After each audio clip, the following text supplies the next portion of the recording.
குருசினில் தொங்கிய குருதியும் வடிய கொல்கோதா மலை தனிலே குருசினில் தொங்கிய குருதியும் வடிய கொல்கோதா மலை தனிலே நம் குருவேசு சுவாமி கொடுந்துயர் பாவி கொள்ளாய் கண் கொண்டு. கண்களை மூடி நாம் ஜெபம் செய்வோம். பிதாவே, இந்த நல்ல நாளுக்காக நாங்கள் நன்றியோடு கூட துதிக்கின்றோம்.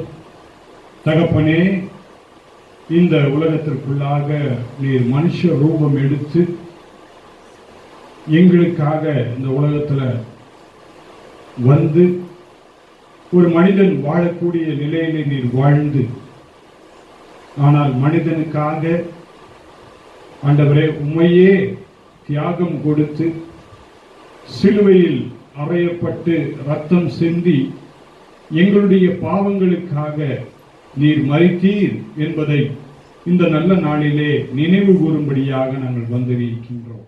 ஆண்டவராகிய இயேசு கிறிஸ்து இன்றும் எங்கள் மத்தியிலே உயிருள்ளவராய் இருக்கிறார் என்பதை அறிக்கை செய்ய சபையாராய் நாங்கள் கூடி வந்திருக்கின்றோம். இந்த நல்ல நாளிலும் எங்களுடைய கரங்களை அர்ப்பணித்து நீர் சிலுவையில் மொழிந்த 7 வார்த்தைகளை இந்த நல்ல நாளிலே நாங்கள் தியானிக்கும் பொழுது நீர் தாமே எங்களோடு கூட இருந்து எங்களை ஆசீர்வதிக்கும்படியாக இதோ இந்த ஆலயத்திற்குள்ளாக வந்திருக்கின்ற ஒவ்வொருவரையும் நீர் ஆசீர்வதிக்கும்படியாக உடைய கரத்தில் தானே எங்களை அர்ப்பணித்து தாழ்த்தி ஒப்புவிக்கின்றோம்.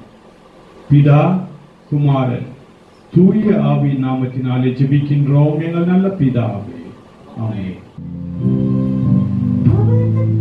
என் பாவம் கழுவிடும் அவர் கண்ணீரின் நிறைவேற்றிடும் அவர் ரத்தம் என் பாவம் கழுவிடும் அவர் கண்ணீரின் நிறைவேற்றிடும் கலங்கரை விளக்காக ஒளி வீசுவேன் வணங்குவோரை அவர் மந்தை சேர்ப்பேன் கலங்கரை விளக்காக ஒளி வீசுவேன் வணங்குவோரை அவர் மந்தை சேர்ப்பேன் சிலுவை நாதரே இயேசுவே. இந்த நல்ல நாளிலே ஒருவேளை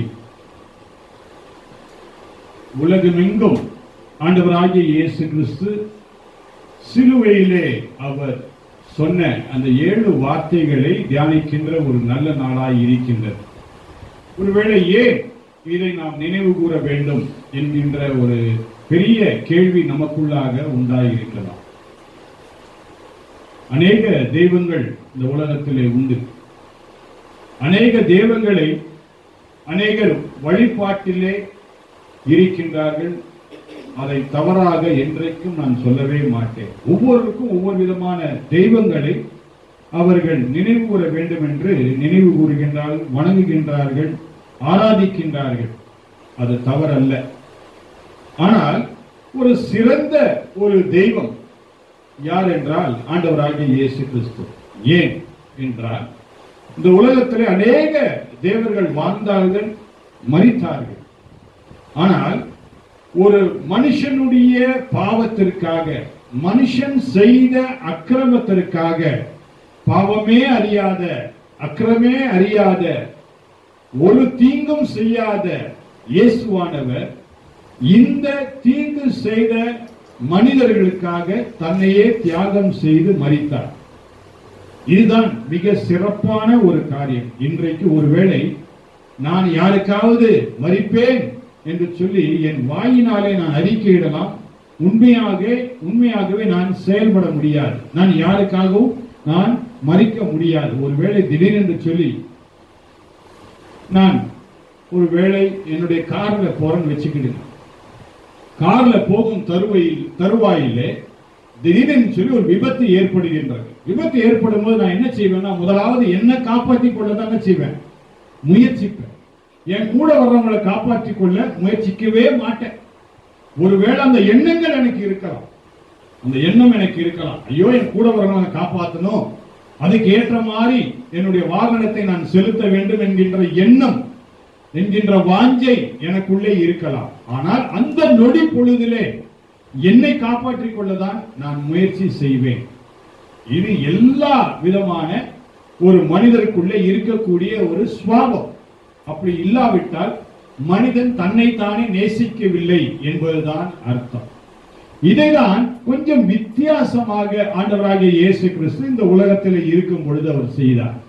அவர் தன்னை காப்பாற்றிக் கொள்ள அநேக காரியத்தை அவர் செய்திருக்கலாம். அப்படி செய்யாதபடிக்கு மனிதர்களுக்காக அவர் வாழ்ந்தார். மனிதனுடைய பாவத்திற்காக அவர் மரித்தார். மனிதனுடைய பாவத்திற்காக ரத்தம் சிந்தினார். அத்தனை மதங்களும் அத்தனை தெய்வங்களும் என்ன சொல்லுகின்றது? ரத்தம் தான் என் பாவத்தை கழுவும். இதற்காக என்ன செய்கின்றார்கள்? கோழியை பலியிடுகின்றார்கள், ஆட்டை பலியிடுகின்றார்கள், மாட்டை பலியிடுகின்றார்கள், மற்ற மிருகங்களை பலியிடுகின்றார்கள். ஆனால் யாராவது தங்களையே பலியிட முற்படுவார்களா? நான் பாவம் செய்து விட்டேன், நான் தவறு செய்து விட்டேன், அல்லது என்னுடைய மனைவி தவறு செய்து விட்டால், என் மகன் தவறு செய்து விட்டான், என்னுடைய புருஷன் தவறு செய்து விட்டான், என் பிள்ளைகள் தவறு செய்து விட்டார்கள், என்னுடைய பெற்றோர்கள் தவறு செய்து விட்டார்கள், ஆகவே என்னை நான் பலி கொடுக்கிறேன் என்று சொல்லி ஒரு மனிதனாவது இந்த உலகத்திலே செய்திருப்பானே ஆனால் நான் நிச்சயமாக அந்த மனிதனை தெய்வம் என்று சொல்லி நான் ஏற்றுக்கொள்வேன். அதான் உண்மை. ஆனால் இன்றைக்கு இந்த உலகத்திலே சரித்திரம் சொல்கின்றது அப்படி ஒரு மனிதனே இல்லவே இல்லை. தெய்வமாகிய ஆண்டவராகிய இயேசு கிறிஸ்து இந்த உலகத்திற்கு மனிதனாக வந்தார். மனிதனை போல் வாழ்ந்தார், மனிதனை போல் சாப்பிட்டார், நம்மை போல இப்படி உட்கார்ந்து இருந்தார், நம்மை போல அவர் உறங்கினார், நம்மை போல நடந்தார், நம்மை போல பேசினார், நம்மை போல மனுஷரோடு கூட பழகினார். அவர்களுக்கு நண்பர் உண்டு, அவருக்கு தாய் உண்டு, அவருக்கு தகப்பன் உண்டு, அவருக்கு சகோதரர்கள் உண்டு, அவருக்கு சகோதரிகள் உண்டு. ஆனால் ஒரே ஒரு வித்தியாசம், அவர் நம்மை போல தவறு செய்யவில்லை. எந்த விதமான பாவமும் அவர் செய்யவில்லை. அருமையான என்னுடைய வேதாக புஸ்தகம் சொல்லுகின்றது, அவர் நன்மை செய்கிறவராய் சுற்றி திரிந்தார். நன்மை மட்டும்தான் செய்து கொண்டு சுற்றி திரிந்தார். இதுதான் மற்ற தேவர்களுக்கும் இயேசுவாகிய தேவனுக்கும் ஒரு வித்தியாசம். அதனால மற்ற தெய்வம் குற்றம் செய்தால் குறை சொல்ல நான் வரவில்லை. ஆனால் என்னவென்றால், நன்மை செய்த இந்த தெய்வமாகிய இயேசு கிறிஸ்து நமக்காக அவர் ரத்தம் சிந்தினார். எப்படி ரத்தம் சிந்தினார் என்று சொல்லி நாம் பார்க்கும் பொழுது, அந்நாட்களிலே சிலுவையிலே என்ன செய்வார்களாம்? திருடர்களை, கொலைபாதகர்களை தண்டனை கொடுப்பதற்காக சிலுவையிலே அறைந்தார்கள். உயிரோடு கூட சிலுவையிலே அறைந்தார்கள். உயிரோடு கூட சிலுவையிலே அறைந்த சமயத்திலே அவர் ரத்தம் சிந்தினார். காரணம் என்ன? நன்மை செய்து சுற்றி திரிந்ததினார். வேற எதற்கும் இல்லை. அவர் நன்மைதான் செய்தார். பாவம் அறியாதவர் என்று சொல்லி சரித்திரமே சொல்லுகின்றது. என் பைபிள் மட்டுமல்ல, சரித்திரமே சொல்லுகின்றது அவர் பாவமே செய்யவில்லை என்று சொல்லி. அப்பேற்பட்ட பாவம் செய்யாதவரை சிலுவையிலே அறைந்த ஒரு நல்ல நாள் தான் இந்த நாள். இப்பொழுது நம்ம திருசூலம் பகுதியில் இருக்கிறோம் இல்ல? இது ஒரு மலைப்பகுதி. பயங்கரமா வேர்க்குது. இந்த சைடு ஒரு ஏசி, என் பின்னாடி 2 ஃபேனு, உங்க பக்கத்துல 2 ஃபேன், 4-5 ஃபேனு எல்லாம் ஓடிட்டு இருக்கு. இந்த நிலைமையில நமக்கு எப்படி இருக்குது? வேர்க்குது, ஒரு மாதிரி எரிச்சல் உண்டாகுது. இந்த வெயிலின் கொடுமை நம்மளால என்ன பண்ண முடியல, தாங்க முடியல. ஆனா ஆண்டவராகிய இயேசு கிறிஸ்து ஒரு தவறும் செய்யாதவர். கொல்கதா மலையிலே பயங்கரமான நடு வெயிலிலே அவர் என்ன செய்தாங்க? சிலுவையிலே அறைந்தார். அப்படி என்றால் நமக்காக பாடுபட்ட அந்த இயேசு கிறிஸ்துவுக்காக நாம் எவ்வளவு உண்மையாய் நாம் வாழ வேண்டும். ஒருவேளை இந்த உலகத்துல நம்ம நேசிக்கிறவங்க என்ன சொல்லுவாங்க? உனக்காக தான் நான் வாழ்றேன், உனக்காக தான் எல்லாத்தையும் செய்யறேன் அப்படின்வாங்க. ஆனா கட்டாய கொஞ்சம் நல்லா நிதானித்து பார்த்தீங்கன்னா, காரியம் நடக்கிற வரைக்கும் தான் எல்லாரும் நம்ம பக்கத்துல இருப்பாங்க. ஆனா காரியம் முடிஞ்ச பிற்பாடு அவ்வளவுதான், காணாம போயிடுவாங்க. இதுதான் இந்த உலகத்தில் உள்ள மக்களுடைய இயல்பான காரியம். இதை நான் குறை சொல்வதற்காக நான் இல்லை. ஆனால் வித்தியாசப்படுத்துகின்றேன். அப்படி இல்லை ஆண்டவராகிய இயேசு கிறிஸ்து. இதுதான் ஆண்டவராகிய இயேசு கிறிஸ்துனுடைய இயல்பு, பண்பு, தன்மை. அதனாலதான் இந்த நல்ல நாளை நாம் கூடி வந்திருக்கின்றோம். ஒருவேளை ஒவ்வொரு ஆராதனைகளிலும் என்ன செய்வார்கள்? 7 வார்த்தைகளை தியானிப்பார்கள். இங்க மேடையில் நின்று பேசுறவங்க பேசிக்கிட்டே இருப்பாங்க. அங்க நீங்களாம் உட்கார்ந்து இருக்கிறவங்க என்ன பண்ணுவீங்க? தூங்கி கொண்டே இருப்பீங்க. கொஞ்சம் கேட்பீங்க, மறுபடியும் தூங்கிடுவீங்க, மறுபடியும் முழிப்பீங்க, தூங்கிடுவீங்க. இதுதான் நடக்கும். இதே நான் தவறாக நான் சொல்லவில்லை.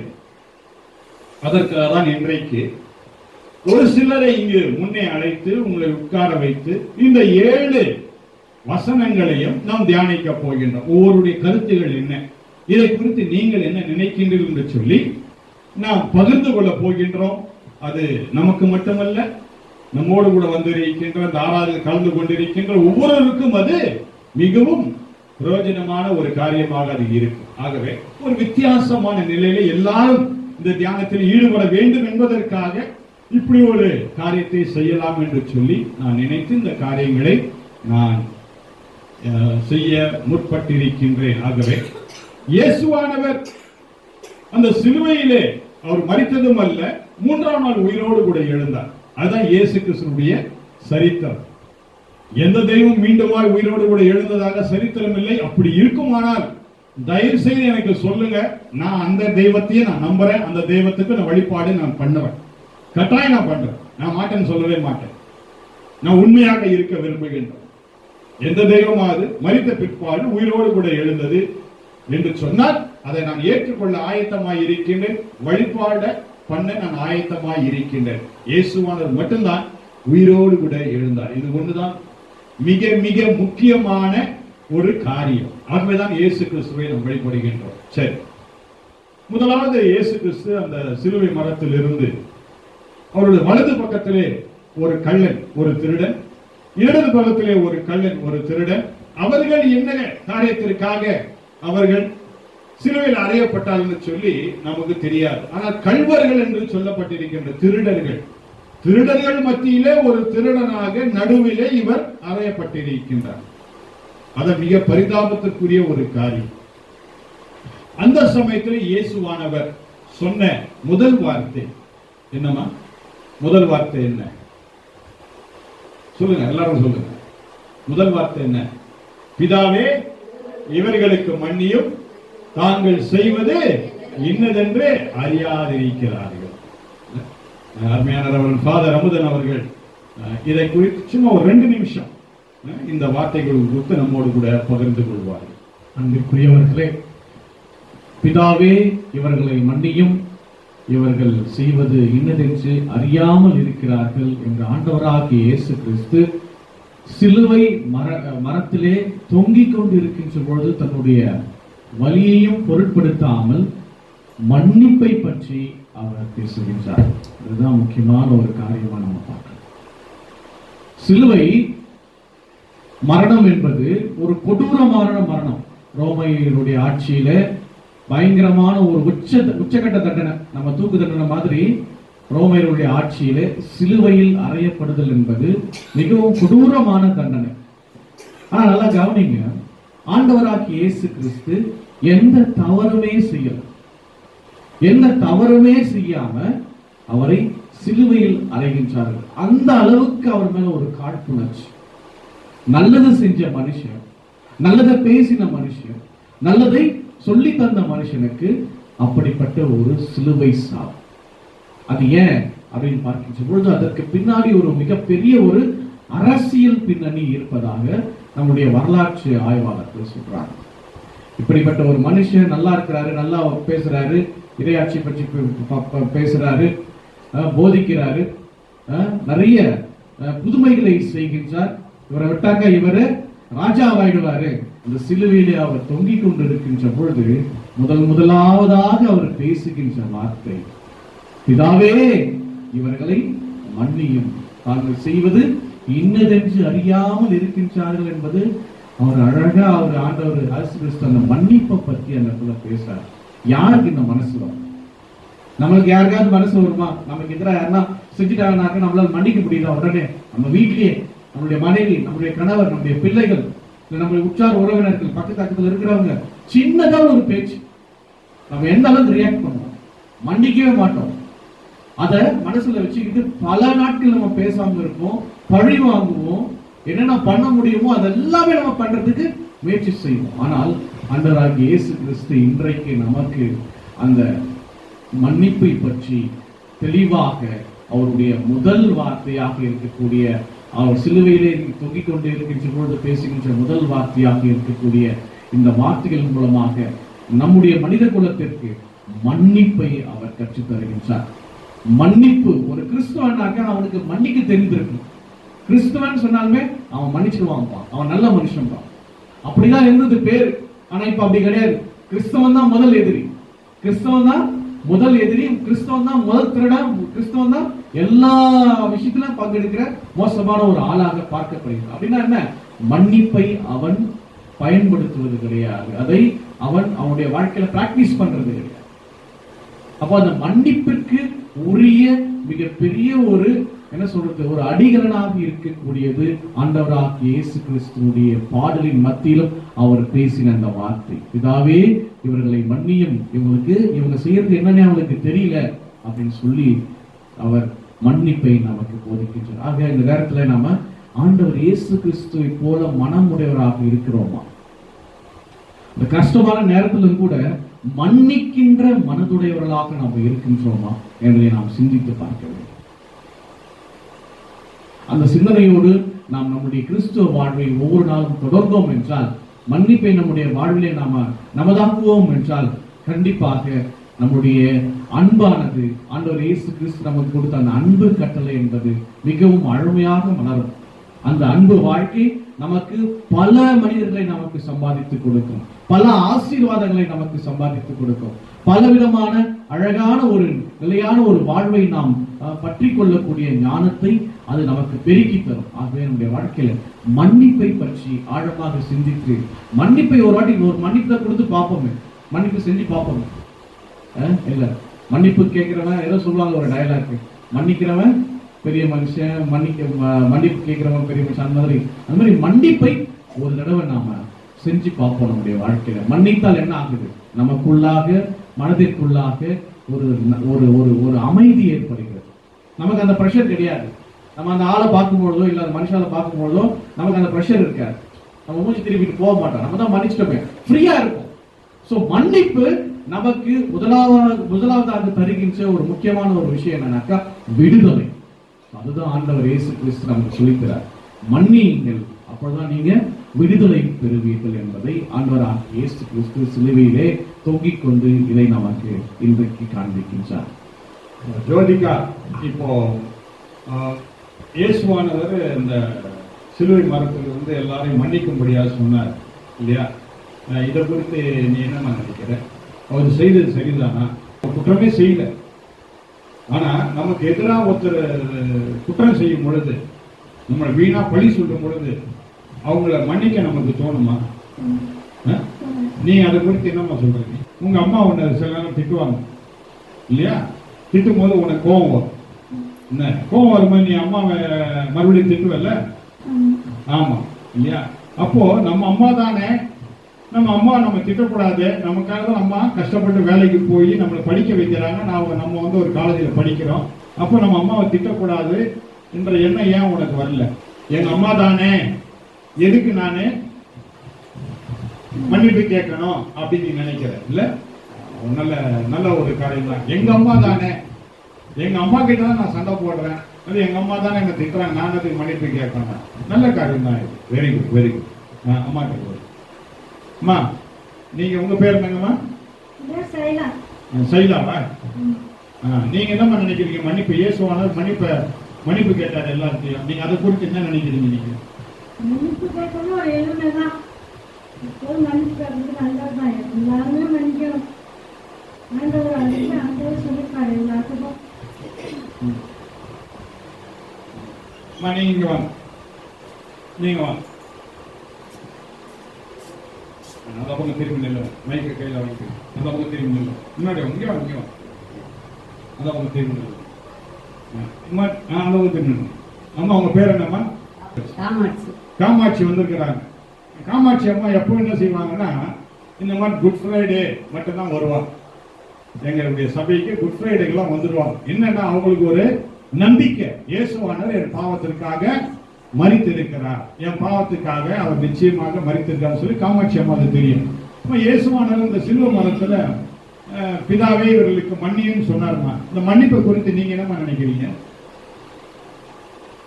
மன்னிக்கிட்டு ஏசப்பா மன்னிச்சா நம்ம நல்லா இருக்கும். அவர் மன்னிப்பு கொடுக்குறது நல்லது.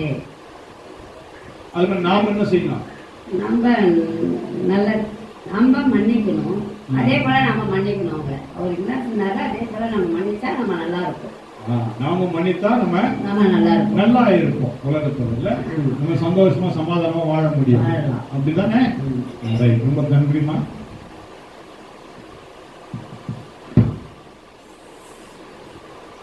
இந்த மன்னிப்பை குறித்து மிக தெளிவாக எல்லாருக்கும் தெரியும். ஒருவரை ஒருவர் மன்னித்தால் நாம் சமாதானமாக வாழ முடியும். இந்த உலகத்துல சமாதானம், உலகத்தை விடுங்க, நமக்குள்ளேயே ஒரு சமாதானமா இருக்கணும்னா நம்ம நிம்மதியா இருக்கணும். நம்ம மனசே நிம்மதியா இருக்கணும்னா முதல்ல என்ன செய்யணும்? மற்றவங்களை நம்ம மன்னிக்கணும். ஏதோ தவறா செய்துட்டான், திடீர்னு நம்ம அவசரத்துல வேகமா ஓடிட்டே இருக்கிறோம். பாதையில ஓடிட்டு இருக்கும்போது திடீர்னு என் மனைவி அவங்க காலேஜில் போய் பென்ஷன் இன்னும் வரல அவங்களுக்கு, அது கேட்கறதுக்காக போன சமயத்துல அவங்க வீட்டுக்கு காலேஜில் வெளியே வர்றதுக்காக காலேஜை விட்டு கூட வெளியே வரல. திடீர்னு ஒரு பைக்காரன் என்ன பண்ணிட்டான், அவன் காலில் ஏற்றிட்டு போயிட்டான். சரியா? காலில் ஏற்றிட்டு போனா அவங்க என்ன பண்ணியிருந்திருக்கலாம்? ஓன் கத்தி அவனை திட்டி இருக்கலாம். ஆனா அவங்க அமைதியா உட்கார்ந்துட்டாங்க காலை பிடிச்சிக்கிட்டு. அவ்வளவுதான்.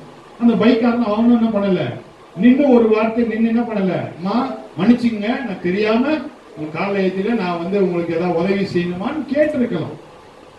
இதுதான் ஒரு மனுஷத்தன்மை இல்ல. இன்னைக்கு நம்ம மனுஷத்தன்மையினால நம்ம வாழாதனால தான் பிரச்சனையே. இதனால நமக்கே ஒருவேளை அந்த இடிச்ச அந்த பைக்காரன் அவன் நிம்மதியா இருப்பானா? நிம்மதியா இருக்க மாட்டான்.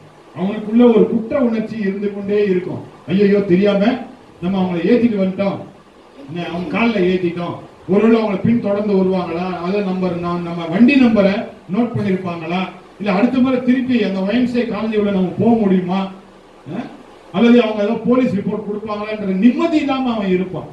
ஆனா அதே ஆள் நின்று ஒரு மன்னிப்பு கேட்டிருந்தா, மன்னிச்சுங்கம்மா நான் தெரியாம உங்க காலை ஏத்திட்டேன்னு சொல்லியிருந்தா அவனுக்கும் ஒரு சமாதானம், ஒரு நிம்மதி கிடைச்சிருக்கும், இவங்களுக்கும் ஒரு நிம்மதி கிடைச்சிருக்கும். இவ்வளவுதான் மன்னிப்பு. இதுதான் இயேசுவானவர் செய்தார். நம்ம மன்னிப்புன்னு ஏதோ ஒரு பெரிய பாவம் செய்ததான் மன்னிப்பு இல்லை. சின்ன சின்ன காரியங்கள் இல்லை, சின்ன சின்ன காரியங்கள். ஒரு பஸ்ல போறோம், யாராவது இடிச்சுட்டாங்க பஸ்ல, டக்குன்னு அவங்க உங்களுக்கு சாரி சொல்லுவா, நீங்க அவங்களுக்கு சாரி சொல்லி பாருங்க, அவங்களுக்கே ஒரு மாதிரி வெட்கப்பட்டு போயிடுவாங்க. ஐயோ நம்ம தான் இடிச்சோம். கடைசியில் அவங்க என்ன பண்றாங்க, நம்மகிட்ட மன்னிப்பு கேட்கிறாங்க. இதெல்லாம் சின்ன சின்ன விஷயங்கள் நம்முடைய வாழ்க்கையில. இதுதான் ஆண்டவராகிய இயேசு கிறிஸ்து பிதாவே இவர்களுக்கு மன்னியும், தாங்கள் செய்வது இன்னதென்று அறியாதிருக்கிறார்கள். தெரியாத நிலையிலே செய்தாங்க. அறிந்து யாரும் பாவம் செய்யல, ஏதோ ஒரு உணர்ச்சி வசப்பட்டு ஒரு அவசரத்துல என்ன பண்ணிடுறாங்க, ஒரு தவறு செய்தறாங்க. அதனால மன்னியும், பரவாயில்ல போட்டோம், மன்னிச்சு தொலைப்போம். மன்னிக்கிறதால ஒண்ணு நம்ம குறைஞ்சி போறதே இல்லை. இவ்வளவுதான் மேட்டர், சின்ன காரியம். சரி, அடுத்ததாக இரண்டாவதாக இயேசுவானவர் சிலுவை மரத்துல அவர் தொங்கிக் கொண்டிருக்கும் பொழுது இயேசுவான இரண்டாவது ஒரு வார்த்தையை அந்த சிலுவை மரத்தில் இருக்கும் அவர் சொல்றாரு, இன்றைக்கு நீ என்னுடனே கூட பரதீசில் இருப்பாய், அப்படின்னா பரலோகத்தில் இருப்பாய் அப்படின்னு சொல்லி சொல்றாரு. யாரை பார்த்து சொல்றாருன்னா, பக்கத்துல ஒரு கல்வன் இருக்கிறார். அந்த ரெண்டு கல்வனை என்ன பேசிக்கிறாங்கன்னா, ரெண்டு திருடர்லாம் இயேசுவோடு கூட அறையப்பட்டாங்கல்ல, அதுல ஒருத்தன் சொல்றான், இயேசுவை பார்த்து சொல்றான், நீ தான் உலக ரட்சகர் என்ற, நீ தான் பாவமே செய்யலன்ற, நீ தான் எத்தனையோ அற்புதங்களை செய்த, நீ இறங்கி போயா பாப்போம், சிலுவையை விட்டு நீ இறங்கி போயா அப்படின்னு சொல்லி அவன் என்ன சொல்றான், நீயும் உன்னை விடுதலை ஆக்கிக்கோ, எங்களையும் நீ விடுதலை செய், நீயும் உன்னை விடுதலை ஆக்கிக்கோ, எங்களையும் நீ விடுதலை செய்யன்னு சொல்லி அவன் சொல்றான். அப்போ அதுல அவனுக்கு இருக்கின்ற ஒரு காரியம் என்னவென்னா, தான் தவறு செய்திருக்கிறோம், அந்த தண்டனை அனுபவிக்கிறோம், அந்த தண்டனை அனுபவிப்பதை அவன் என்ன நினைக்கிறான், அனுபவிக்க கூடாது அப்படின்னு அவன் நினைக்கிறான். ஆனா இன்னொரு திருடன் என்ன சொல்றான், ரொம்ப அழகா சொல்றான், நீ நானும் தவறு செய்துட்டோம்பா, அதனால என்ன பண்றோம், இந்த தண்டனைய நம்ம அனுபவிக்கிறோம். ஆனா இவர் என்ன பண்றாரு, தவறே செய்யலப்பா, ஆனா இவருக்கு என்ன பண்ணிட்டாங்க, நம்மை போல தண்டனை கொடுத்துட்டாங்க, பாவம் பா இவர் நல்லவர்ப்பா அப்படின்னு சொல்லி ஒரு திருடன் சொல்றான் இயேசுவானவரை பார்த்து நல்லவன். இன்னைக்கு நாம என்ன பண்ணிட்டு இருக்கிறோம் இல்ல, நம்ம ஆலயத்துக்கு வரோம், ஆண்டவரை ஆராதிக்கிறோம், ஆண்டவர் தான் நல்லவர்னு சொல்லி நம்ம சொல்றோம். ஆனா இயேசுவானவர் நல்லவர் என்பதை நம்ம மற்றவங்கள்ட்ட நம்ம சொல்றோம் தான். அவங்க பாருங்க, அவங்கள சுற்றி அந்த சிலுவை மரத்துல இவங்க தொங்கிக் கொண்டிருக்கும் போது, இயேசுவான தொங்கிக் கொண்டிருப்பதனால பெரும் திரளான கூட்டம் இவர்களை பார்த்துட்டு இருக்குது.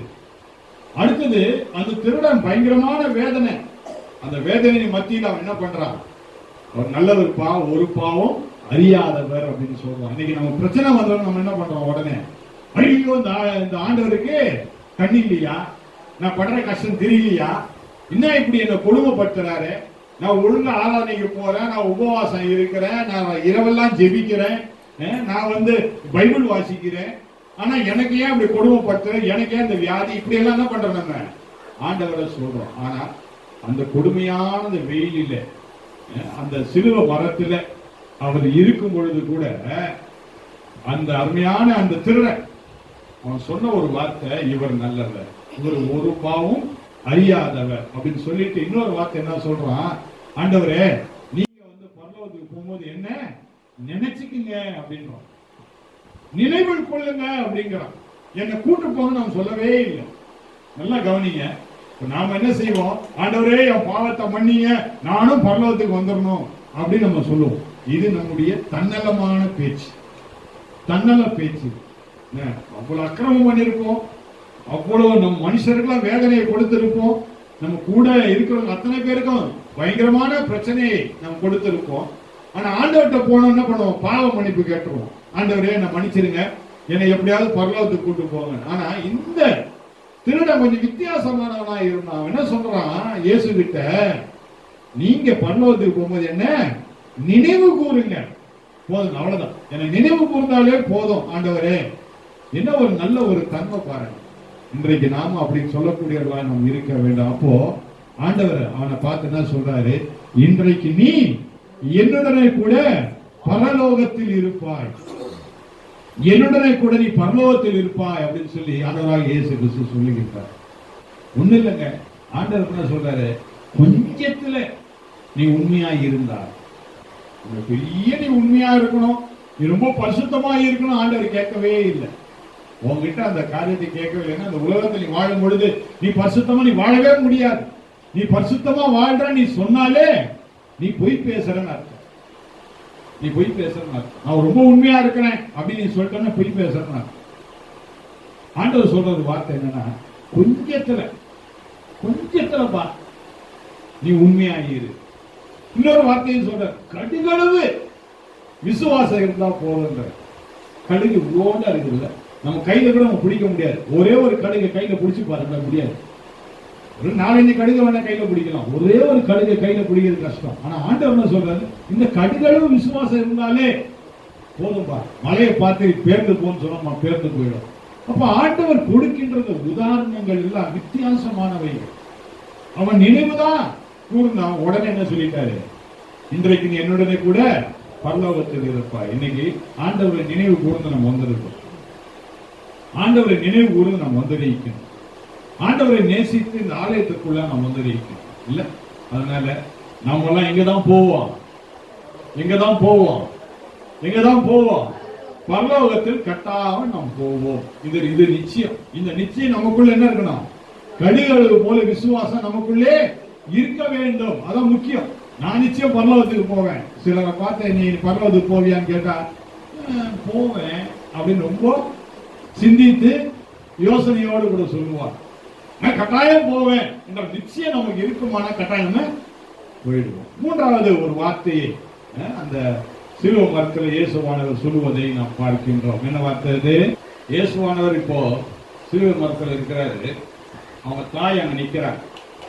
இயேசு இந்த உலகத்தில் இருந்த போது எங்கெல்லாம் போனாலும் அங்கெல்லாம் என்ன பண்ணாலும் இந்த தாய் பின் தொடர்ந்து கொண்டே போனாங்க. எங்கெல்லாம் அவர் போனார் அங்கெல்லாம் இயேசுவின் தாய் பின்தொடர்ந்து கொண்டே போனார். ஏன் அதை சொல்றான்? ஒரு இடத்துல இயேசுவை பார்த்து சொல்றாங்க, ஆண்டவரே உங்களுடைய தாய் அங்க வெளியே நிக்கிறாங்க, அவங்க உள்ள கூப்பிட்டா அப்படின்னு கேட்கறான். அப்போ இயேசு அவனுக்கு சொல்றாரு, தாய் வெளியே இருக்கட்டும், ஒன்றும் பிரச்சனை இல்லை, எனக்கு தெரியும் அவங்க தாய் தான், நான் இல்லைன்னு சொல்லுவேன் அப்படின்னு சொல்றாரு. சிலுவை மரத்துல அந்த தாய் இப்ப என்ன ஆயிடுச்சு? தனிமைப்படுத்தப்பட்டு இப்போ அந்த தாயை யார் கவனிப்பா என்கின்ற நிலைக்குள்ளாக வருகின்ற ஒரு காரியம். பெற்றோர்கள் நீங்க இருக்கிறீங்க இல்ல, உங்க மகள் எதிர்த்து உட்கார்ந்து இருக்கிறா, உங்க மகளும் இருக்குது. இப்போ உங்களுக்கு எல்லாம் எப்படி இருக்கும்? ஐயோ என் பிள்ளை, ஐயோ என் பிள்ளை, என் பிள்ளை யார் பார்த்துக் கொள்ளுவா? அப்படிதான் ஆண்டவர் அந்த சிலுவை மரத்தில் இருக்கும் பொழுது, ஐயோ நான் இப்போ மரிக்க போறேன், என் தாயை கவனிச்சுக்குவா. அந்த சிலுவை மரத்துல கூட அவருடைய அந்த உணர்வு பூர்வமான சிந்தனை என்ன என்றால், தாயே அதோ உன் மகன், மகனே அதோ உன் தாய். ஒரு தாயை போல என்ன செய்ய, நீ அந்த அம்மாவை நீ ஏற்றுக்கொள். அதே மாதிரி உன் மகனை போல நான் இல்லாவிட்டால, நான் ஒருவேளை இந்த உலகத்தை விட்டு நான் போறேன், கடந்து போறேன், அந்த மகன் உன்னை பாதுகாத்துக் கொள்வான் என்று சொல்வதை நாம் பார்க்கின்றோம். உங்க மக பேர் என்ன? ஜோதிகா. சரி, உங்க பேரு? சாந்தி. சாந்தி பாருங்க இங்க இருக்கிறாங்க. இப்ப ஜோதிகா இங்க இருக்கிறாங்க. உங்களுக்கு ஜோதிகா மேல ரொம்ப பிரியம் இல்லையா? மைக்ல சொல்லுங்கம்மா. ரொம்ப பிரியம், உங்க ஜோதிகா மகள் மேல ரொம்ப பிரியம். அதனாலதான் அந்த பிள்ளைய நீங்க கஷ்டப்பட்டு வேலை செய்து அவளை காலேஜில் படிக்க வைக்கிறீங்க இல்லையா? உங்களுக்கு அதனாலதான் உங்க மகளை வந்து காலேஜ் நீங்க அனுப்புறீங்க இல்லையா? நீங்க எத்தனை மணி நேரம் வேலை செய்றீங்கம்மா? 8 மணி நேரம் வேலை கஷ்டப்பட்டு வேலை செய்து மகளை படிக்க வைக்கிறதுக்காக நீங்க பண்றீங்க. இப்போ உங்க மகளுக்கு கொஞ்ச நாள் என்ன ஆயிடும்? திருமணமாகி திருமணமாகி வேற குடும்பத்துக்கு போயிட்டு அவங்களுக்கு எப்படி இருக்கும்? கஷ்டமா இருக்கும் இல்ல? ஆனா அவங்க உலகத்துல தான் இருக்க போறாங்க, வேற ஒரு இடத்துல இருக்க போறாங்க இல்ல? ஆனா உங்களை விட்டு பிரிஞ்சு போயிடுவாங்க. திருமணம் ஆயின்னு சொல்லும் பொழுது உங்களுக்கு கஷ்டமா இருக்கும். பாருங்க, உலகத்தில் தான் இருக்கிறாங்க, ஆனா அந்த மகள் திருமணம் ஆகி போன உடனே கஷ்டமாயிடும். ஆனா நீங்க திருமணம் பண்ணி வைக்கணும் தானே உங்களுக்கு ஆசை. மகளுக்கு திருமணம் பண்ண வச்சாதான் உங்களுக்கு சந்தோஷம் இல்லையா? பார்த்தீங்களா? ஒரு சராசரி தாய்க்கு எப்படி இருக்குது ஆசை? என் மகளை நான் படிக்க வைக்கணும், என் மகளை திருமணம் பண்ணி கொடுக்கணும், என் மகன் என்னை விட்டு பிரிஞ்சு போயிடுவான், எனக்கு கஷ்டமா தான் இருக்குது, ஆனாலும் நடைமுறை வாழ்க்கையில் அது செய்துதான் ஆகும். சரி, அதனால இப்படிப்பட்ட இந்த உணர்வு பூர்வமான காரியத்தை தான் இயேசுவானவர் சிலுவை மரத்தில் செய்தார். வேற ஒண்ணுமே இல்லை. என்னமோ ஒரு 7 வார்த்தை சொன்னார், 7 வார்த்தை சொன்னார், சிந்தனை பண்ணாதபடிக்கு அந்த 7 வார்த்தை சொன்ன வார்த்தைகள் நம்முடைய வாழ்விலே அதை எப்படி அபியாசப்படுத்துகின்றோம், அதை எப்படி நமக்குள்ளே அதை பயன்படுத்திக் கொள்கின்றோம் என்பதை சிந்திக்க பார்க்க வேண்டும். நாம் கஷ்டப்பட்டு வளர்க்கிறோம். நாளைக்கு உங்களுக்கு வர்ற மாப்பிள்ள கொஞ்சம் ஒரு மாதிரி கொடுமைப்பட்டவரா வந்தா உங்களுக்கு எப்படிமா இருக்கும்? ரொம்ப கஷ்டமா இருக்கும். பாருங்க,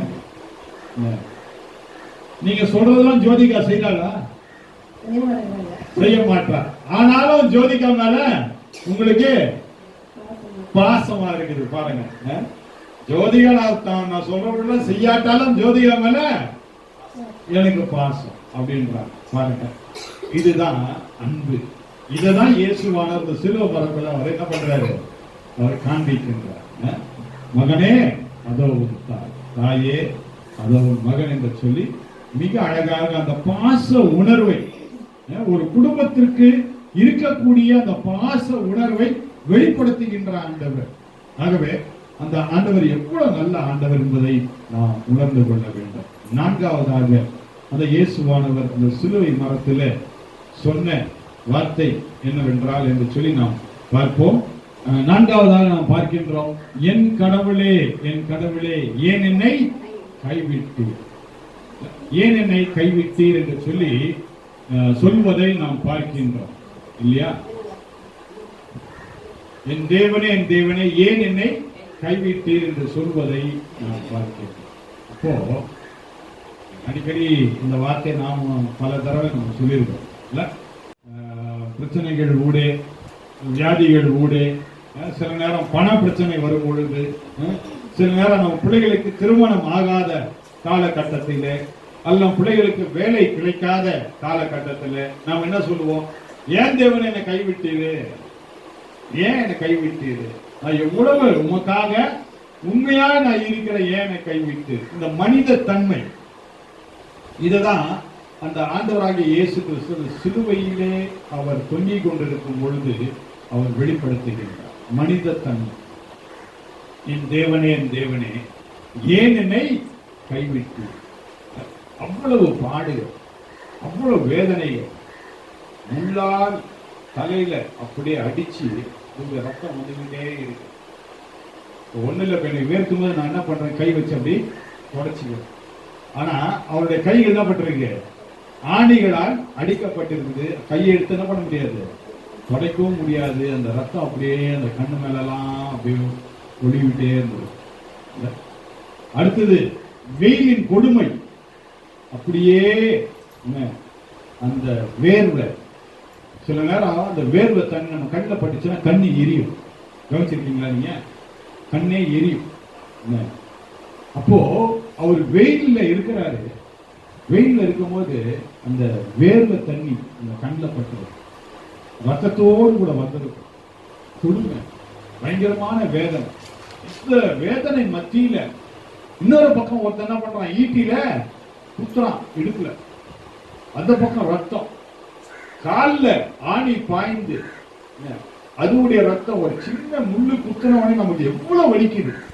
அவ்வளவு பெரிய ஆணி அடிச்சு அவரை காலில் அப்படியே வேதனையோடு கூட ரத்தம் அப்படியே சொல்லிக்கிட்டே இருக்கு.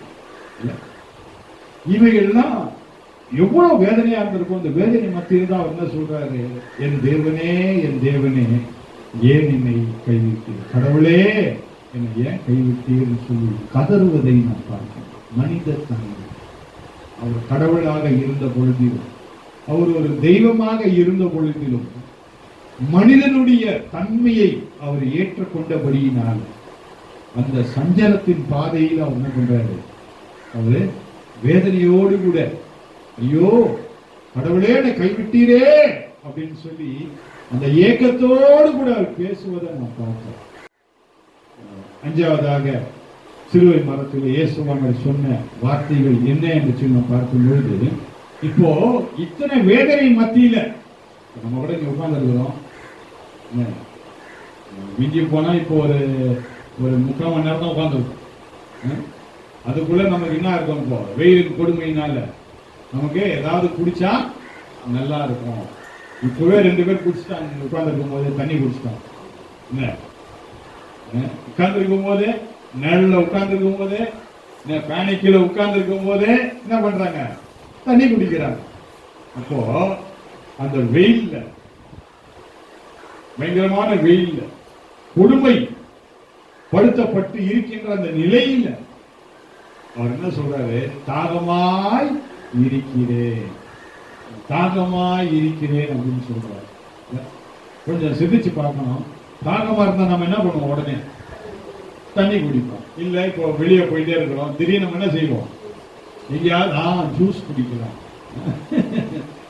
ஜூஸ் குடிக்கலாம் நம்ம யோசிப்போம். ஜூஸ் குடிக்கலாமே, எந்த ஜூஸ் குடிச்சா இப்போ நல்ல குளிர்ச்சியா இருக்கும் உடலுக்கு அப்படின்னு சொல்லிட்டு என்ன பண்ணுவோம், அந்த ஜூஸை போட சொல்லுவோம். அது மட்டும் இல்ல, சிலர் என்ன பண்ணுவாங்க, நிறைய ஐஸ் போட்டு கொடுப்பான். பயங்கரமா இருக்குது வெயில், தாங்க முடியல, நிறைய ஐஸ் போட்டாதான். இப்ப அவன் என்ன பண்றான், அவங்கள ஐஸ் வச்சிடறான் மொத்தமா. விளங்குதா உங்களுக்கு? ஐஸ் வச்சிடறான் ஜூஸை போட்டு. அந்த ஐஸ் வச்சவன என்ன பண்ணுவீங்க, ஒரு 30 ரூபா ஜூஸை 60 ரூபா சொன்னாங்க பண்ணுவீங்க, கொடுத்துருவீங்க. ஏன்னா ஐஸ் வச்சுட்டாங்க உங்களுக்கு, நிறைய ஐஸை வச்சுட்டான். இப்போ 30 ரூபா ஜூஸ் 60 ரூபா சொன்னாலும் நீங்க கொடுத்துருவீங்க. இப்படிப்பட்ட ஒரு தன்மையை தான் ஆண்டவராகிய இயேசு கிறிஸ்து நமக்காக அவர் ஏற்றுக்கொண்டார். சிலுவை மரத்துல தாகமாய் இருக்கிறேன் அப்படின்றார். தாகமாய் இருக்கிறேன். இல்ல? கொஞ்சம் சிந்திச்சு பார்க்கணும். நமக்காக தானே இவ்வளவு வேதனையும். என்றைக்காவது சிந்திச்சு பார்க்கணுமா? எவ்வளவு தவறான காரியத்தை இந்த உலகத்தை நம்ம செய்து கொண்டே இருக்கிறோம். எவ்வளவு தவறான காரியத்தை செய்து கொண்டு இருக்கோம். பிள்ளைங்க நல்லா புரிஞ்சுக்கணும். தாயும் தகப்பனும் எவ்வளவு கஷ்டப்படுறாங்க. அவங்களுடைய ஏக்கம், அவங்களுடைய தாகம் என்ன? என் பிள்ளை நல்லா இருக்கணும். வேற ஒண்ணு தாகமும் இல்லை. அவங்க எண்ணம் அதுதான். அதுக்காக என்ன பண்றாங்க? கஷ்டப்பட்டு ஓடுறாங்க, ஓடியாடுறாங்க. அது வெயிலா இருக்கட்டும், மழையா இருக்கட்டும், எப்படியாவது என் பிள்ளையை காப்பாற்றணும், என் பிள்ளைய மேன்மை கொண்டு வரணும் என்கின்ற உணர்வோடு கூட ஓடிட்டு இருக்காங்க. இதை யாரு நினைவு கூறணும்? பிள்ளைகள் நினைவு கூர்ந்த தாயின் தகப்பனையும் கனம் பண்ணும்.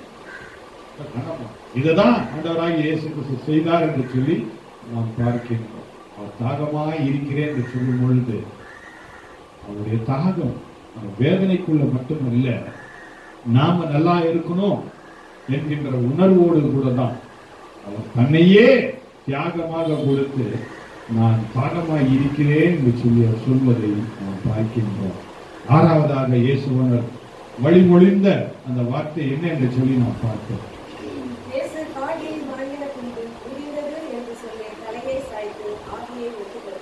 பாருங்க, தாகமா இருக்கிறான்னு சொன்ன என்ன பண்றாங்க?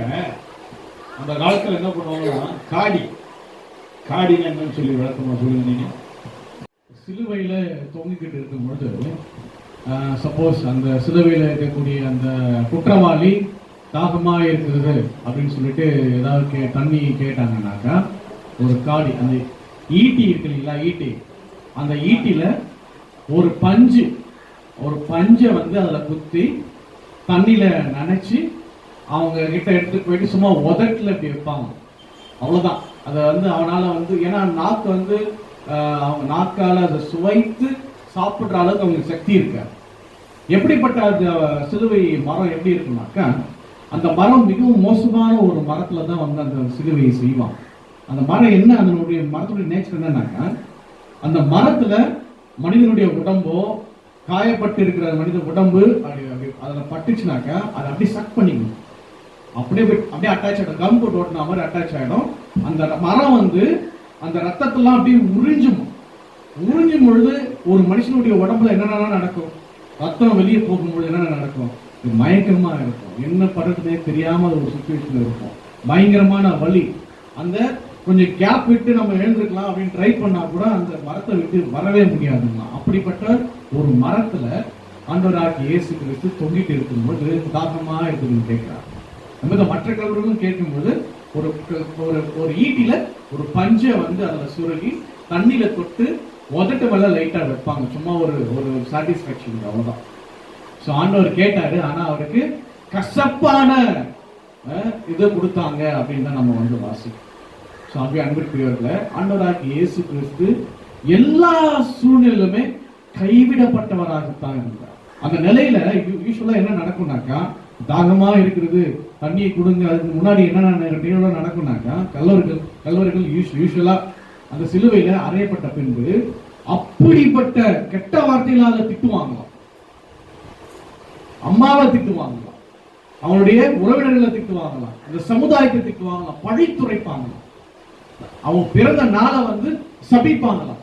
அந்த சாபம் அவங்களுக்கு வரக்கூடாதுன்றதுக்காக என்ன பண்ணுவாங்க? யூஸ்வலா அவங்களுடைய நாக்கை வந்து கட் பண்ணிடுவாங்க. சிலுவையில அறையும் பொழுது நாக்கை வந்து அறுத்துருவாங்க. ஆனா ஆண்டவராகிய இயேசு கிறிஸ்துக்கும் அந்த பக்கத்துல இருக்கிற கல்வர்களுக்கும் வந்து அந்த நாக்கை வந்து கட் பண்ணணும். காரணம் என்னன்னாக்கா, அந்த சிலுவை சாவு ஏற்கின்ற நேரத்திலும் கூட, சிலுவையில அவர் அறையப்பட்டிருக்கிற நேரத்திலும் கூட, அங்க இருக்கிற மறைநூல் அறிஞர்கள், பரிசேயர்கள், குருக்கள், மற்ற எதிரிகளாக கருதப்பட்ட அனைவருமே அவர் மேல அப்பவும் ஏதாவது ஒரு குற்றம் வந்து கண்டுபிடிக்கணும்.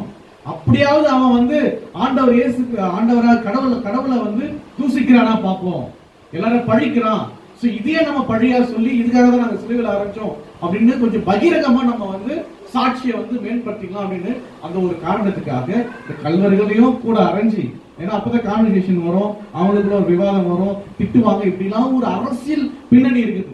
ஆண்டவராகிய இயேசு கிறிஸ்துவிய நாக்கை வெட்டாம, அந்த கல்வர்களுடைய நாக்கை வெட்டாம அவங்க சிலுவையில அறையலாம். ஸோ யூஸ்வலா சிலையில அறையும் வருகின்ற பொழுது அவருடைய நாவு துண்டிக்கப்படும். ஸோ அப்போ வந்து அவங்களால தாகம் அப்படின்னு கேட்க முடியாது. அப்போ யாரா இருந்தாலும் அந்த ஈட்டில வந்து அந்த பஞ்சை துவைச்சு தண்ணியை வந்து முதட்டுல வைப்பாங்க, அவ்வளவுதான். நாக்கு இல்லை, நாக்கு இல்லாத நாக்கை வந்து அவங்க சுவைக்க முடியாது. பஞ்சை வந்து முதட்டுல வைப்பாங்க தவிர அவங்க வந்து சுவைக்கிற அளவுக்கு வந்து அந்த சூழ்நிலை இருக்கு. காடி என்பது ஒரு புளிப்பும் கசப்பும் கலந்தது. அது என்ன ஆயிடும்னா அதை சாப்பிடும் போது ஒரு மயக்கத்தை உண்டாக்கும். அதுதான் மெயின். அது ஏன் கொடுக்குறாங்கன்னா ஒரு மயக்கத்தை உண்டாக்கும். அந்த மயக்கம் உண்டாகும் போது என்ன ஆகும், இந்த ஆணியினால அடிப்பட்ட காயங்கள், முள்ளால் அடிப்பட்ட காயங்கள் என்ன செய்யாது, ஒரு பெரும் வழியாக தெரியாது. அந்த மயக்கத்தில் இருப்பாங்க. அதுக்காக தான் அவங்க கொடுக்குறாங்க. ஆனா அவர் கேட்டது தாகமா இருக்குன்னு சொல்லி சொன்னாரு. தாகத்தை தீர்ப்பதற்காக அவருக்கு என்ன பண்ணல, இதை கொடுக்கல. அதுக்கு பதிலாக என்ன, அந்த சிலுவை மரத்துல அடுத்த ஒரு வேதனை, அது மயக்கத்தை உண்டாக்கும் ஒரு காடி. அது காடி என்பது மயக்கத்தை உண்டாக்கக்கூடியது. அதை கொடுக்கறாங்க. என்ன அதை என்ன செய்யறாங்க, ஒரு கடல் காலானிலே தோய்த்து அதை அவருக்கு கொடுக்கறாங்க. ஓ நம்ம வந்து தாகமா இருக்குன்னு சொன்ன உடனே தண்ணியை கொடுக்காம புளிப்பா மோட கொடுத்துட்டா நமக்கு எப்படி இருக்கும்ல? புளிப்பா எதுமா இருமுன மாதிரி தான் இருக்கும். அதே மாதிரி இருமிக்கிட்டே இருக்க வேண்டியதான் அந்த அம்மா மாதிரி. அதனால புளிப்பான காரியத்தை கொடுப்பதை காட்டிடும். அப்போ இத அவரு வாங்கி அதை பருகின உடனே அவர் என்ன சொல்லிட்டாரு, அவரு முடிந்ததுன்னு சொல்லிட்டாரு. முடிஞ்சு போச்சுறாரு, எல்லாம் முடிந்தது அப்படின்ட்டார். நான் கேட்டது எதுவோ, ஆனா எனக்கு கொடுத்தது எதுவோ, அதனால இதோட நான் முடிச்சுக்கிறேன் அப்படின்னு சொல்லிட்டு எல்லாம் முடிந்தது அப்படின்னு சொல்லிட்டார். அவருடைய இந்த உலகத்தின் வரவு என்ன என்று சொல்லி அவர் புரிந்து கொண்டார். அதை நிறைவேற்றினார். நான் நன்மையான காரியத்தை செய்யணும்னு சொல்லி வந்தேன், ஆனா எனக்கு தீமைதான் இழைக்கப்பட்டது. அந்த சிலுவை மரத்துல கூட தாகமா இருக்கிறேன்னு நான் சொன்னேன். அந்த தாகத்துக்கு பதிலா அங்கேயும் ஒரு தீமை எனக்கு இழைக்கப்பட்டது. அதனால நான் முடிக்கிறேன் என்று சொல்லி தன்னை முடித்துக் கொண்டார். இதுதான் நடந்தது. ஆகவே எல்லாம் முடிந்தது என்று சொல்லி தேவன் என்ன செய்கிறார், இப்ப தலைய கீழே போடுறார், தலையை சாய்க்கிறார். தலையை சாய்க்கும் போது கடைசியா 7ஆம் வார்த்தை அவர் சொல்றாரு, பிதாவே உம்முடைய கரங்களிலே என் ஆவியை ஒப்புவிக்கிறேன். உம்முடைய கரங்களிலே என் ஆவியை ஒப்புவிக்கிறேன். முடிஞ்சிடுச்சு. நான் வந்து செய்ய வேண்டிய வேலையை நான் செய்துட்டேன். ஆனா இந்த மக்கள் அதற்கு ஏற்றவாறு நடந்து கொள்ளவில்லை. அதனால நான் முடிச்சிட்டு என் ஆவி என்ன பண்றேன், உங்க கரங்கள்ல நான் கொடுக்கிறேன். ஆண்டவரே நீர் என்னை ஏற்றுக்கொள். முடிஞ்சு போச்சு. நான் ஆசைப்பட்டேன், நீர் என்னை எதற்காக இந்த உலகத்துக்கு அனுப்பினீரோ அந்த காரியத்தை நான் செய்துட்டேன். இன்னைக்கு உங்களெல்லாம் ஆலயத்துக்கு வாங்க ஞாயிற்றுக்கிழமை வாங்க, அது உமக்கு நன்மை அப்படின்னு நான் சொல்றேன். நீங்க வராம போனா யாருக்கு நஷ்டம்? எனக்கு நஷ்டம் இல்லை, வராதவங்களுக்கு தான் நஷ்டம். நான் ஒழுங்கா வரேன் ஆலயத்துக்கு, நான் ஒழுங்கா வந்து ஆராதனை நடத்துறேன், அது என்னுடைய கடமை. அதே மாதிரி உங்களுடைய கடமை என்னவா இருக்கணும், ஆலயத்துக்கு வருவது உங்களுடைய கடமையா இருக்கணும். அதுதான் ஆண்டவர் சொன்னார், கொஞ்சத்திலே நீ உண்மையா இரு. டெய்லி உன் ஆலயத்துக்கு வர சொல்லல. இல்ல ஆலயத்துல உட்கார்ந்து காலையில 6 மணில சாயங்காலம் 6 மணி காலையில 6:30 நீ வந்து ஆலயத்துல உட்கார்ந்து சொல்லல. 1 மணி நேரமாவது இயேசுவானவர் காட்டி கொடுப்பதற்கு முன்பதாக சீஷருக்கு சொல்றாரு, என்னோட கூட சேர்ந்து ஜெபிங்கன்னு சொல்றாரு. அப்போ அவங்க தூங்கிடுறாங்க. அப்ப ஆண்டவர் சொல்றாரு, 1 மணி நேரமாவது விழித்திருந்து ஜெபிங்கப்பா எனக்காக அப்படின்றார். இன்றைக்கு நம்ம ஆண்டவருடைய சிலுவை பாடுகளை நினைவு கூர்ந்து அவருடைய வார்த்தைகளை தியானிக்க நம்ம வந்திருக்கின்றோம், நல்லது.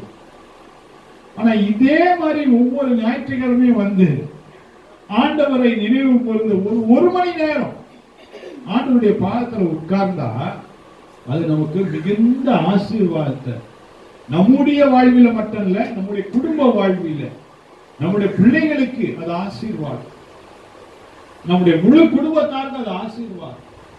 ஆனா நாம் அதை செய்யவே மாட்டோம். ஆண்டவர் பெருசா ஒண்ணு கேட்கல, பெருசா ஒண்ணு ஆண்டவர் உங்கள்கிட்ட எதிர்பார்க்கல. ஒரு சின்ன காரியத்தை 7 நாள் இருக்கு, அதுல ஒரு நாள் ஒரு மணி நேரம் உன்னை அர்ப்பணிச்சு நீ ஆண்டவருக்கு நீ கொடுக்கும் பொழுது ஆண்டவர் மிகுந்த பலனை உனக்கு தருகின்ற ஆண்டவர். ஆண்டவர் தான் செய்ய வந்த காரியத்தை இந்த உலகத்திற்குள்ளா வந்து நிறைவேற்றினார். நாமும் இந்த உலகத்திற்கு எதற்கு வந்திருக்கின்றோம் என்பதை புரிந்து கொண்டு நடந்து கொள்ளக்கூடியவர்களாய் நாம் இருக்க வேண்டும். ஏதோ பிறந்தோம். ஜோதிகா, நீ எதுக்கு பிறந்த இந்த உலகத்துல? சாதிக்க. என்ன சாதிக்க போறீங்க? அம்மாவை நல்லா பார்த்துக்கணும். இதான் உன் சாதனையா? அதுக்காக தான் காலேஜுக்கு போறியா? நல்லா படிச்சு நல்லா ஜாப் கிடைச்சி அம்மாவை பார்த்துக்கணும். பாருங்க, ஜோதிகாவுடைய எண்ணங்கள் எப்படி இருக்குது? நான் அம்மாவை நல்லா பார்த்துக்கணும். ஏன் அம்மா நீ நல்லா பார்த்துக்கணும்னு நினைக்கிற? எங்க அம்மா என்னை கஷ்டப்பட்டு வளர்க்குறாங்க, அதனால நான் எங்க அம்மா பத்திரமா பார்த்தேன். அப்போ ஜோதிகாவுடைய பிரயாசம் எப்படி இருக்குது? நான் அந்த உலகத்துக்கு வந்தது நோக்கம் என்ன? எங்க அம்மா எனக்காக கஷ்டப்பட்டாங்க, எங்க அம்மா நானே நல்லா பார்த்துக்கணும். அப்போ ஆண்டவர் நம்மை உருவாக்கி இருக்கிறார்கள் இந்த உலகத்துல. ஆண்டவருடைய ஆசை என்னவா இருக்கணும்? நாம அவரை நல்லா பார்த்துக்கணும். இல்ல எப்படி ஜோதிகாக்கு அவங்க அம்மாவை பார்க்கணும் ஆசையா இருக்குதோ, அப்படி ஆண்டவருடைய எண்ணம் எப்படி இருக்கும்? நம்மளை உருவாக்கி தர உலகத்துல நாம அவரை நல்லா பாதுகாக்கணும். அவருக்கு கெட்ட பேர் உண்டாக்க கூடாது. மற்றவங்க நம்மளை பார்க்கும் போது இயேசு நல்லவர்னு நம்மளை பார்த்து சொல்லணும். நம்ம நல்லவங்களா இருந்தாதான், இயேசு பிள்ளையா இருந்தாதான் மற்றவங்க இயேசு நல்லவர்னு சொல்லுவாங்க. இவன் பெருசா பைபிளை தூக்கிட்டு போறான், பெருசா ஆலயத்துக்கு போறான், பெருசா அங்க போய் ஜெபம் பண்றான், கடைசியில் என்ன பண்றான்? ஒவ்வொரு கத்தி கத்தி சண்டை போடுறான். பாருங்க, இவெல்லாம் ஒரு கிறிஸ்தவனா அப்படின்னு ஒரு கேள்வி கேட்கிறான். காரணம் என்னன்னா, நாம கிறிஸ்துவை உடையவர்கள் என்று சொல்லி மற்றவங்க நினைக்கிறார். ஆனா கிறிஸ்துவ உடையவர்களாய் நாம் இருந்து கிறிஸ்துவ தன்மை இல்லாதபடி வாழ்ந்து கொண்டு இருக்கோம். இந்த கிறிஸ்துவை வெளிப்படுத்தும் மக்களாக நாம் இருக்கும்படியான பாக்கியத்தை தேவன் தாமே நமக்கு தந்து நம்மை ஆசீர்வதித்து வழி நடத்துவார். கண்களை மூடி நாம் ஜெபிப்போம். அன்பின் ஆண்டவரே, சிலுவை மரத்திலே நீர் எங்களுக்காக தியாகம் பண்ணி சொன்ன வார்த்தைகளை நாங்கள் தியானித்தோம். இப்பொழுதும் ஆண்டவரே, அந்த வார்த்தைகள் எங்களுக்குள்ளாக இருக்கின்றது என்பதை உணர்கின்றோம். நீர் வழிமொழிந்த அந்த வார்த்தைகளை நினைவு கூர்ந்து நாங்களும் எங்கள் வாழ்க்கையிலே வழிமொழியத்தக்கதாக, அதன்படி நடக்கத்தக்கதாக, இதன் மூலமாக உடைய திரு சித்தத்தை நிறைவேற்றும் மக்களாக நாங்கள் வாழ எங்கள் தேவன் தாமே கிருபை பாராட்ட வேண்டுமாய் ஜெபிக்கின்றோம். நமக்கு எல்லா துதிகளும் மகிமை நாங்கள் செலுத்துகின்றோம். மீட்பர் இயேசு கிறிஸ்துவின் நாமத்தில் ஜெபிக்கின்றோம் எங்கள் நல்ல பிதா. ஆமென்.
கிறிஸ்துவின் கரங்களை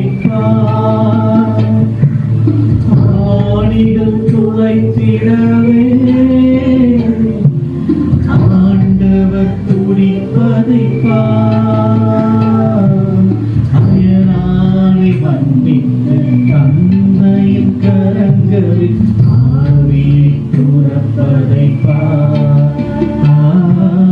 அயனானை மன்னித்து தந்தையின் கரங்களில் ஆவியை துறப்பதை கல்வாரி சிகரமாகில்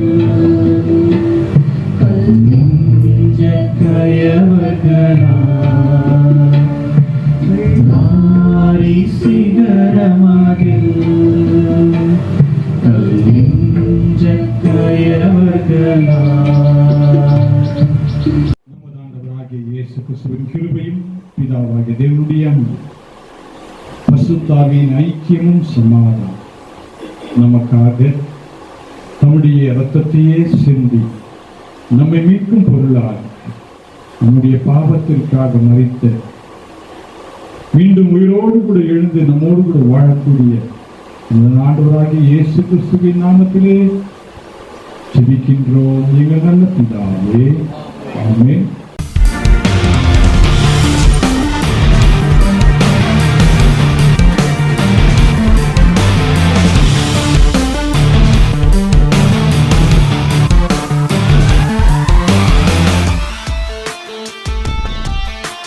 தேசத்திற்காக 6 மணி நேரம் உபவாச ஜெபம். ஏப்ரல் 13ஆம் தேதி சனிக்கிழமை காலை 9 மணி முதல் மதியம் 3 மணி வரை விருதுநகரில் திருத்துவ எழுப்புதல் திருச்சபை. தவறாமல் பங்கு கொண்டு தேசத்திற்காக ஜெபிப்போம் வாருங்கள்.